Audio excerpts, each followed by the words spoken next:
नमस्कार, KD news देख रहे हैं आप। मैं हूं आपके साथ साक्षी गुप्ता। चुनाव प्रचार के अंतिम दिन सपा ने दिखाई रोड शो में अपनी ताकत। आप यह रिपोर्ट देखिए। उत्तर प्रदेश के तीसरे चरण में आज से चुनाव प्रचार पर ब्रेक लग जाएगा, जिसको लेकर पार्टी के दिग्गज नेताओं ने अपनी पूरी ताकत झोंक कर दी है। वहीं यूपी के जालौन में अखिलेश यादव माधोगढ़ में प्रत्याशियों के समर्थन में जनसभा को संबोधित करने पहुंचे। अखिलेश यादव ने योगी सरकार पर करारा हमला करते हुए कहा कि गर्मी निकालने की बात करने वाले पहले ही चरण में ठंडे पड़ गए हैं। बता दें 20 फरवरी को उत्तर प्रदेश की 59 सीटों पर मतदान होना है, जिसको लेकर पार्टियां अपनी कोई भी कसर छोड़ना नहीं चाहती।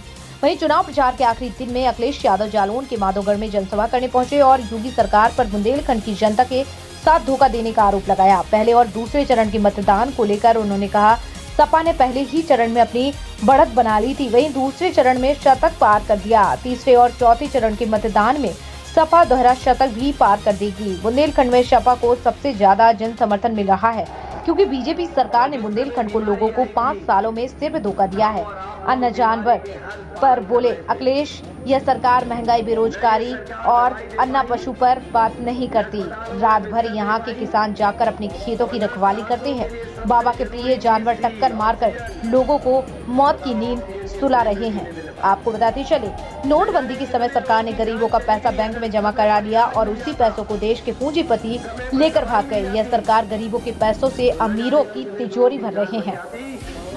गुजरात का एक पूंजीपति 22,000 रुपए लेकर फरार हो गया। किसानों की आय दुगनी करने वाला वादा सिर्फ झूठा निकला। सरकार एमएसपी नहीं दिलवा पा रही है।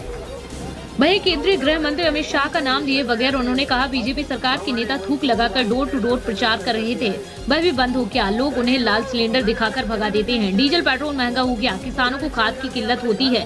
गौशालाओं के नाम पर सिर्फ पैसा लूट रही है सरकार के काले कानून की वजह से 750 किसानों की जान चली गई।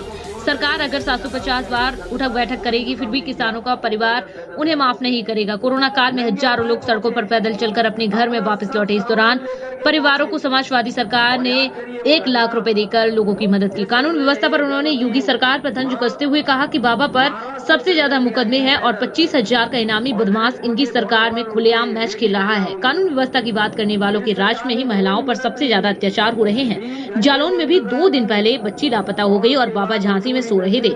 सबसे ज्यादा अपराध यूपी में है। महिलाएं भी यहाँ पर सुरक्षित नहीं है। इसके राज में आईपीएस भी फरार है।